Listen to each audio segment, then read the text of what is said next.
Nag-tick down ang timer, 10 minuto ang natitira. Umupo ang kanta, iniskan ng mga mata ang notification. 10 minuto. Kaya niyang gawin ito. Ang mga may mataas na ranggo na challenger, ang mga nakalimutan ang mga bumalik na bato at agad na tinanggap ang hamon sa ikalimang palapag, ay walang alinlangan na lampas na sa pasukan ng ika-6 na palapag. Karamihan sa mga kalaban sa paligid niya ay mababa ang ranggo, na nagmumungkahi na ang pagsubok na ito ay maaaring hindi gaanong nakakatakot kaysa sa inaasahan. Ang pagsubok sa ika-6 na palapag ay isang tanawan, na nagbubuo ng isang malupit na pag-unawa sa katotohanan ng mababang ranggo na kalaban, malawak na kawalan ng tiwala. Ang panaginip, isang paulit-ulit na imahe sa kanyang isipan, ay nagkatawang tao bilang dalawang figure na nakatalikod sa isa't isa, ang kanilang mga mata ay nag-aapoy sa galit na galit. Kinakatawan nito ang hindi mabilang na buhay na napawi ng walang kabuluhan, isang matibay na patutos sa mapanlinlang na paglilinang ng kadiliman at kawalan ng pag-asa ng Tower of Trials. Tumingin si Song sa unahan, may kislap ng pagsuwi sa kanyang mga mata. Ang nagkukunwaring pakikiramay, ang maingat na binuong empatiya ng kanyang mga kapwa kalaban, ay walang iba kundi isang pakitang tao, isang maskarang nagtatago sa malupit na pagkukunwari sa puso ng kanilang pakikibaka. Kahit na nagawa niyang ilihis ang kanilang mga pag-atake, upang ibaling ang kanilang atensyon sa ibang lugar, na natili ang malagim na katotohanan, ang isang tao ay hindi maiiwasang mamatay. Muling kumislap ang abiso, nilabag ng kaaway ang perimeter ng kanyang muog, na suspend ang pagkuha. Lumingon siya, tumatalas ang kanyang sentido. 4 na figure ang sumulong, mga armas na iginuhit, ang kanilang layunin ay hindi mapag-aalinlanganan. Napansin ng pinuno, isang lalaking may makulay na dilaw na buhok at mapang-uyam ng ngiti. Ang ekspresyon ng pagkagulat ni Song, isang kisap mata ng pagkalito sa kanyang mga tampok. 2 taong koponan ng pamantayan, malinaw na anomalya ang presensya ng 4. Iminungkahi ni Song, na may haplos ng sardonic amusement, na sila ay isang mabilis na pinagsama-samang assassination squad, na sabik na maabot ang kanilang mga achievement tallies. Ang dilaw na buhok na lalaki ay humagalpak sa tawa, ang tunog ay umaalingaw-ngaw sa malupit na libangan. Ipinahayag niya na nahawakan ni Song ang sitwasyon ng may nakakabagabag na bilis, at ang kanyang mabilis na pag-unawa ay ang kanyang pagwawakas. Isang masamang ngiti ang sumilay sa kanyang mukha. The dream dies, he hissed, ang mga salitang tumutulo ng lason. 2 sa kanyang mga kasama, ang pinakamalaki sa grupo, ay sumugod, nakataas ang mga armas. Agad na nag-react si Song, inilagay ang sarili niyang sandata na nagtatanggol sa pagitan niya at sa paparating na pag-atake. Pagkatapos, isang pagbabago sa dynamics. Ang isa sa mga figure na nakatayo sa likod ng mga unang umaatake ay nagpasimula ng isang heart fusion magic spell. Isang kakaibang sensasyon ang dumaan kay Song, isang visceral connection sa sakit ng iba. Nilinaw ng abiso, mararanasan na niya ngayon ang buong pagdurusa ng Conjurer. Ang salamangkero, na may matigas na sigaw, ay nagsimulang sakta ng kanyang sariling braso gamit ang isang punyal. Ramdam ni Song ang nakakapasong sakit na parabang idinulot sa sarili niyang laman. Ibinagsak niya ang kanyang espada, ang bigat ng pinagsasaluhang paghihirap na labis na kayang tiisin. Tinitigan niya ang kanyang sariling kamay, ang sakit ay isang nasasalat na presensya, at pinaandar ang kanyang kakayahan sa pagpaparaya sa sakit. Isang kalbo na lalaki, nakasuot ng mabigat na baluti, sinisingil, na sinundan ng delubyo ng tubig mula sa isang balde. Kaagad na isinara ni Song ang kanyang kamay, ngunit lumitaw ang abiso, isang malinaw na paalala ng mga kahihinatnan, isang 10 unit na pagbawas sa lakas, liksi, at pagtitiis, na tumatagal ng 2 minuto. Ang tubig ay umagos sa ibabaw niya, iniwan siyang pansamantalang nakatulala. 2 mandirigma ang bumungad sa kanya, 2 pa ang nakahanda sa likuran nila, handang hamampas. Ito ay isang mahirap na sitwasyon, ngunit isang ngiti ang naglaro sa mga labi ni Song. Nag-aapoy ang kanyang mga mata sa matinding determinasyon. Siya ay mahina lamang sa isang normal na manlalaro. Inihagis ng mga mandirigma ang kanilang mga espada, na naglalayo ng mga nakamamatay na suntok. Habang sila ay gumagalaw, nagsimulang kumikinang ang kamay ni Han na may nagbabantang pulang ilaw. Nagsalita siya, ang kanyang boses ay mababa at mapanganib. Ang iyong diskarte, ang disarming, ang pagbabawas ng istatistika, matalino. Ngunit nakagawa ka ng isang nakamamatay na pagkakamali. Isa na ang iyong pagwawasak. Humakbang pasulong si Han, hinawakan ang mukha ng bata na parang bisyo. Ibinagsak niya ito ng may malupit na puwersa, na nagpabagsak sa kanya sa lupa. Nabasag ng impact ang lupa, na lumilikha ng network ng mga bitik na nagmumula sa punto ng impact. Isang alon ng pagkabigla ang bomb-alot sa natitirang mga nanunood. Dahil sa sobrang brutalidad ng mga kilos ni Han, hindi sila nakaimik. Sa isang solong, mapangwasak na suntok, pinugutan niya ng ulo ang kanyang kalaban, ang ulo ay gamulong sa lupang basang-basa ng dugo. Ang notification ng system ay tumunog, na nag-aanunsyo sa pagkuha ng one-hit kill, na tagumpay at ang pag-unlock ng isang bagong kasanayan, Contempt for the Weak, isang mababang kakayahan sa F-rank. Ang abiso ay nagdetalye ng epekto nito, kung ang kalaban ay nagtataglay ng anumang stat na mas mababa sa user, ang lakas ay madaragdagan ng proporsyonal sa pagkakaiba. Ang kasosyo ni Han, na natupok ng galit at uhaw sa paghihiganti, ay naglunsad ng isang galit na pag-atake, ang kanyang espada ay lumabo ng paggalaw. Siya ay umungal ng isang hamon, isang agos ng mga sumpa at insulto na itinuro kay Han, na binansagan siyang tanga, isang walang ingat na mamamatay. Ngunit ang walang kinikilingan na paghatol ng sistema ay namagitan. Ang isa pang abiso ay lumitaw, na nagpapatunay na ang lahat ng mga istatistika ng kalaban ay mas mababa kaysa kay Han, na nag-trigger ng Contempt for the Weak na kasanayan. Lumakas ang kapangyarihan ni Han, isang banayad ngunit makabuluhang pagtaas. Ang galit na pag-atake ay hindi nakuha ang marka, si Han ay naglaho, isang multo sa gitna ng kaguluhan. Siya ay muling lumitaw sa isang iglap, isang malabo ng paggalaw, nakapansin-pansin sa katumpakan ng isang batikang mamamatay tao. Ang isang tuhod sa dibdib ay nagpadala sa attacker na nakahiga, ang kanyang hininga ay kumatok mula sa kanyang mga baga. Bago pa man magtangkang makabawi ang nahulog na kalaban, ang paanihan ay kumonekta sa kanyang templo, na nagtapos sa kanyang buhay ng may malupit na wakas. Muling umugang ang notification ng system, sa pagkakataong ito ay iginawad kay Han ang tagumpay na, walang awang assassin. Isang mahinang ngiti ang dumampi sa mga labi ni Han, tumaas ng isa ang kanyang dexterity stat, isang patunay ng kanyang honed skills at hindi natitinag na focus. Ang natitirang mga contenders ay nanunood sa nakakatakot na katahimikan habang si Han ay metodo na nagpadala ng kanilang mga kaalyado. Ang dilaw na buhok na pinuno, ang kanyang mukha ay nababalot ng sama ng loob, ay pinanood ang mabagal, sadyang paglapit ni Han. Ang kanyang balabal ay umusbong sa kanyang likuran, isang maitim na saplot sa mabangis na tablo. Ako ang tingin ng pinuno sa mga natitirang kasama, isang tahimik na tanong na sumabit sa hangin.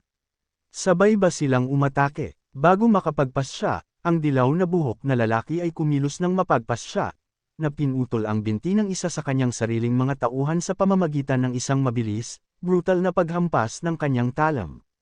Isang nakakaiyak na hiyawan ang napuno ng hangin, ang tunog ng paghihirap ay umalangaw-ngaw sa mapanglo na arena.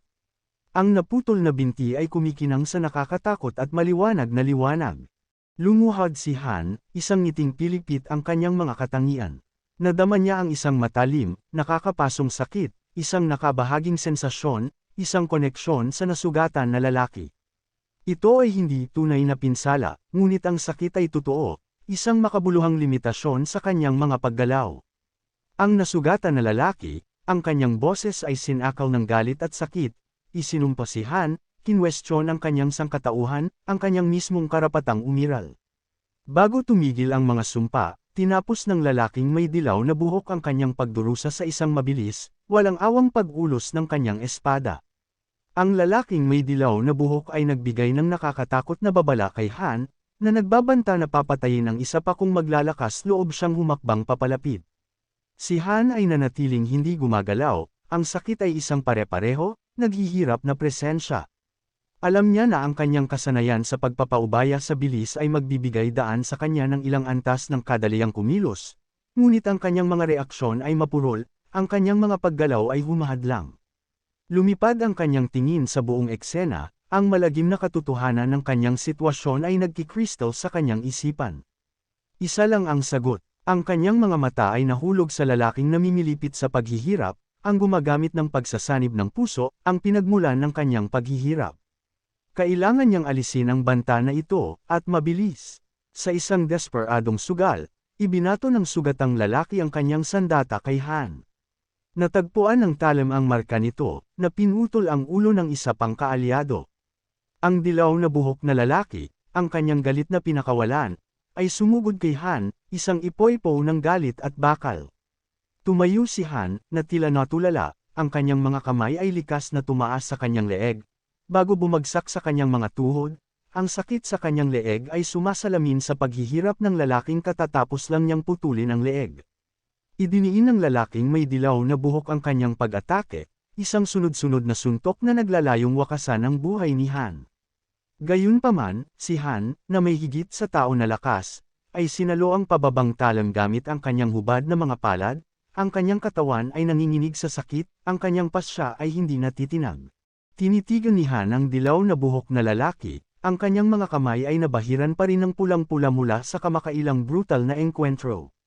Ang mga mata ng lalaki, na dilat na may halong takot at hindi makapaniwala, ay nakatutok sa sandata ni Han na basang-basa ng dugo. Isang nakakasakal na hinga ang kumawala sa kanyang mga labi, isang tunog na dulot ng matinding paghihirap. Yung lalamunan ko, parang naputol, he croaked, his voice barely a whisper, the sensation, it's spreading through my entire body. Are you curious, what it truly feels like?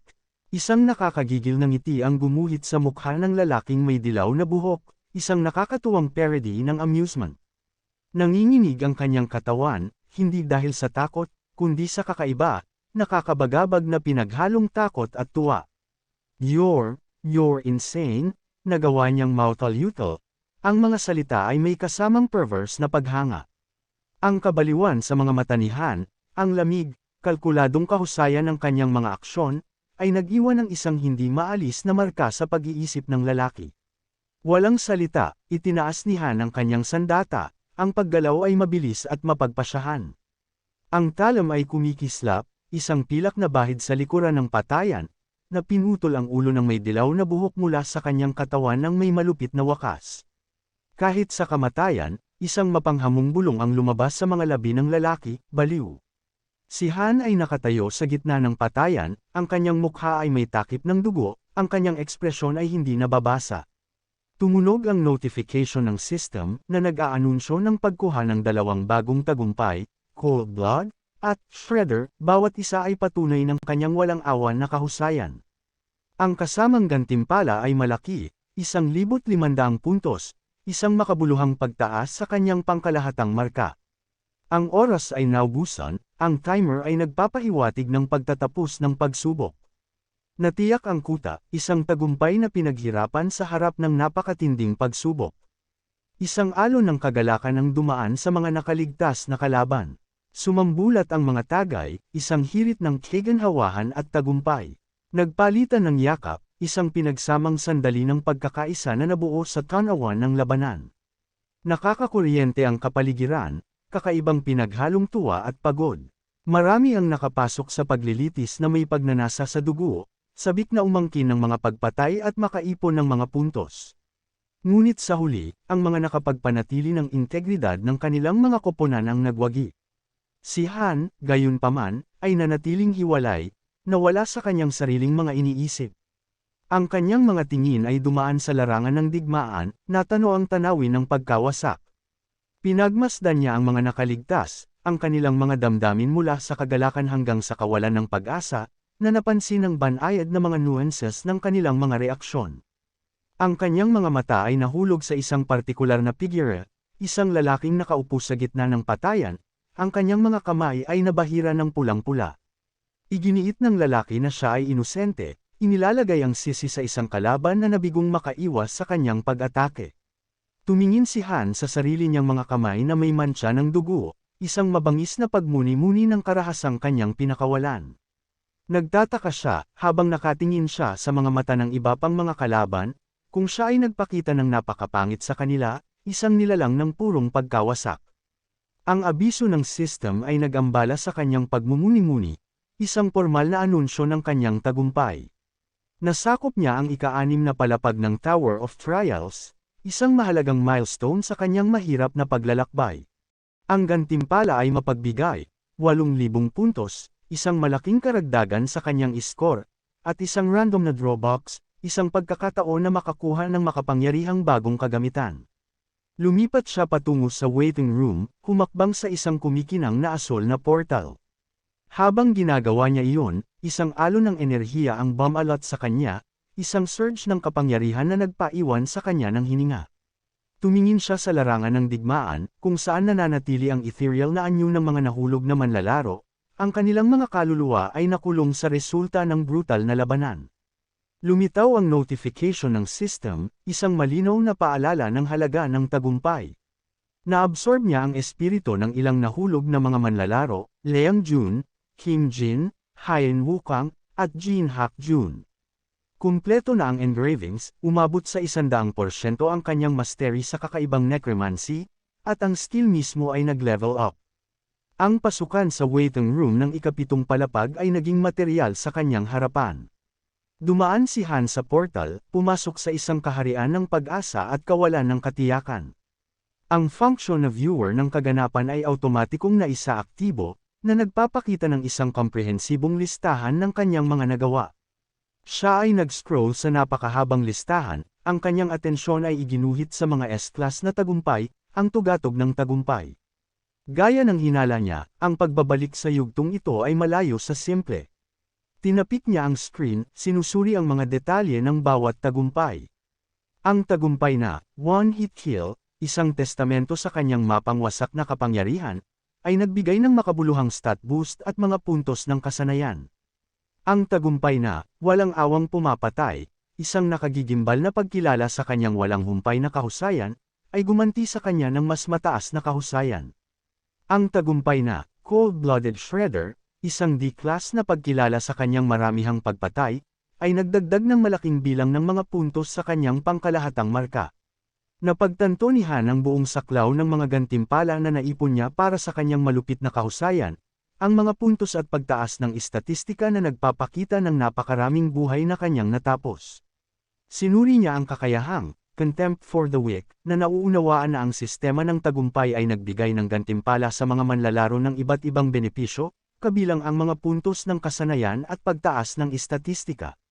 Binuksan niya ang kanyang inventaryo, nakakita ng regalo, isang Rango B na random na draw box, isang pangako ng karagdagang pagpapahusay at kapangyarihan.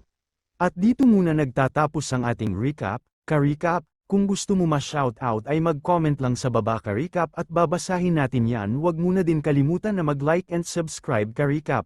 Maraming salamat, peace.